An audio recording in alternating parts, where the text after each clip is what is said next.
এয়া মোৰ দোকানৰ ভিতৰত দৰ্জা বনাই ৰাখিছোঁ আৰু ৰং মাৰি লৈ যাম, একোট মাৰিম, তাৰপিছত লৈ যাম তাত গৈ ফিটিং কৰি ফিনিচিং কৰি তাৰপিছত মালিকৰ ইয়াত দেখাম। আপোনালোকে ভিডিঅ'টো চাই থাকিব।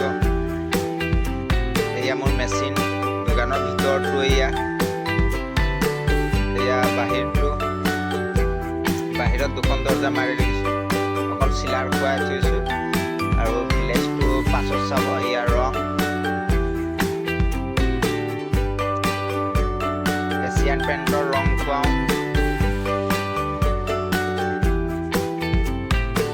এয়া মাৰিলোঁ।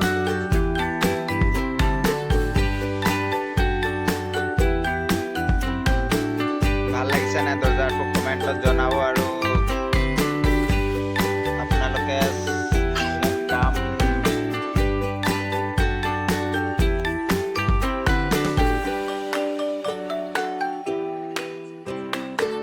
কাম দিলে টেনশ্যন নকৰিব, একদম ক্লিয়াৰলি একদম ধুনীয়াকৈ ফিটিং চিটিং চব অল এভৰিথিং কাম কৰি দিম। ৰঙত ধৰি একদম বাৰ্নিছ ধৰি চব কৰি দিম, ফাৰ্নিচাৰ চাৰ্নিচাৰ চব কৰি দিম। আপোনালোকে মোক অকল কণ্টেক্ট কৰিব আৰু মোৰ সেইটো এটাত মই কণ্টেক্ট নাম্বাৰো দি দিছোঁ।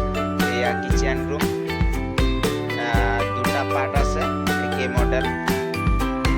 আৰু কাৰোবাক যদি ভাড়া ৰুম লাগে তেনেহ'লেও ক'ব, ভাড়া ৰুম ইয়াত আছে, মই নাম্বাৰটো দি দিম, আপোনালোকে কল কৰিব।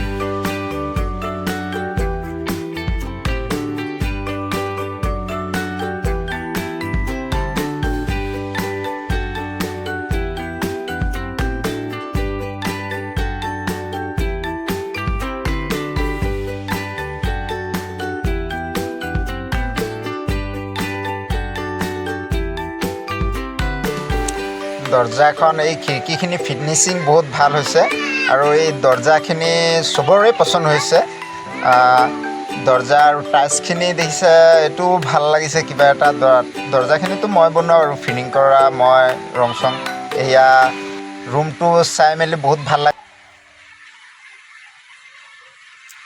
এয়া বাথৰুম দেখিছে, বহুত ধুনীয়া। এইজন মানুহজনক চিনি পাইছে আপোনালোকে নিশ্চয়, কাম কৰা মানুহজন। এয়া কোটি টকাৰ বনাই লৈছে, একদম বিউটি বাথৰুম VIP। কিন্তু দেখিছে নাই, মানুহজন বহুত কামত ব্যস্ত হৈ থাকে দেই, ভাল লাগে কিন্তু এইজন মানুহজনক কামত লাগি থাকে আৰু। যি টি কৈ দিছোঁ, মালিকৰ খং উঠি গৈছে হ'বলা। এয়া গোবিন্দয়ো দৰ্জা হেণ্ডেলখিনি লগালে আৰু কাম এতিয়া আমাৰ শেষ হ'ল, ঘৰত আহিব লাগিব।